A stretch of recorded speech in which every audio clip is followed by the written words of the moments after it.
how did I get this to look like this? Here's how. Alright, so first things first, let's bring the contrast up to like 50 or 60, quite a lot. And then do the same thing for the shadows, bring it up to like 50 or 60. And then bring the highlights down a little bit. This can range between like 20 and 40, depending how bright your image is. And now bring both the blacks and whites up a little bit, around 20-ish would do. And now if your subject or model has any type of like distinct color or thing you want to like highlight or accentuate, go to the color mixer here, isolate the color, and turn saturation up. A little bit of luminance as well. And now make the temperature warmer. Not too much for a point where it's like overbearing, but enough just where it changes the temperature from either neutral or cold to just warm in general. Now bring texture, clarity, and dehaze up all just a tiny bit. And now we arrive at the part that makes the picture actually pop. Go to mask and hit select subject. And if this doesn't work for some reason, if your subject's not properly selected, you can choose the brush tool and you can manually draw on it yourself. But this normally works most of the time. Once your subject is properly selected, go to the little dots and hit invert selection.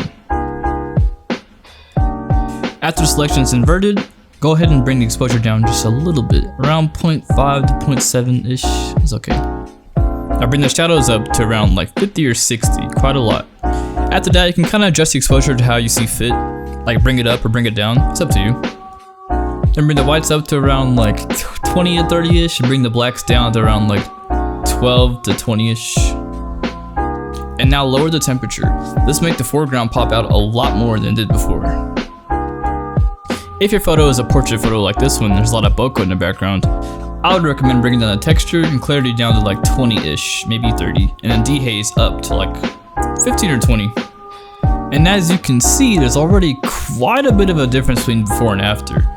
But if you want to go the extra mile and add a little bit more flavor to this image, here's what you can do. Hit the plus button to make a new mask and hit linear gradient. And now depending on where your blues or oranges or even your warm and cold spots are, you can use these linear gradients to kind of like highlight those areas and give more texture to the background, like so. This is a little bit more of an advanced technique, but it'll make your images look amazing. And hey yo, check out that before and after. I like editing this way because it makes your images look larger than life without changing too much the original image. But yep, there you have it. Thanks for watching, y'all.